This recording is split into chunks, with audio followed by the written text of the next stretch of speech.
Contrairement à ce que certaines personnes peuvent croire, je ne suis pas tout le temps devant mon ordinateur.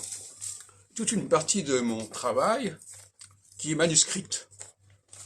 Et ça donne des choses comme ça, par exemple, qui sont un peu étranges.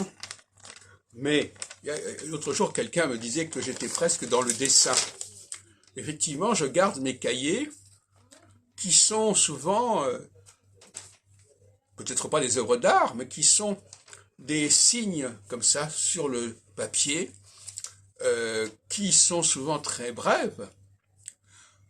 C'est des signes très brefs, mais qui vont être là, qui vont être l'aide-mémoire en quelque sorte, qui vont redéclencher l'oralité.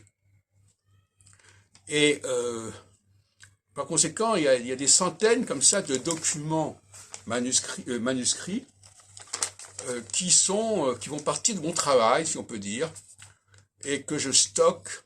Je ne sais pas si ça servira un jour à quelqu'un. Je ne sais pas si ça présente un intérêt artistique véritablement, mais on peut s'amuser à regarder. Il faudrait numériser. On peut pas regarder un peu tout ce que ça donne.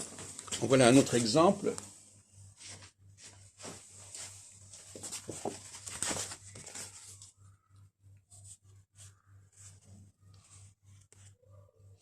Voilà, donc c'est comme ça que je note mes idées, mes pensées, qui vont ensuite alimenter et nourrir mon travail oral.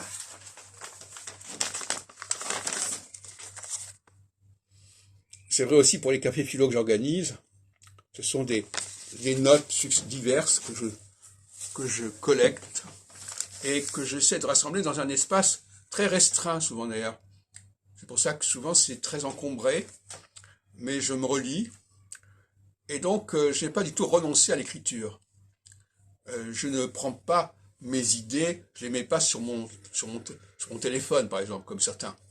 J'ai toujours besoin d'un papier pour écrire. Ou alors de ma mémoire. Ma mémoire, elle s'articule sur de l'écrit, d'une certaine manière.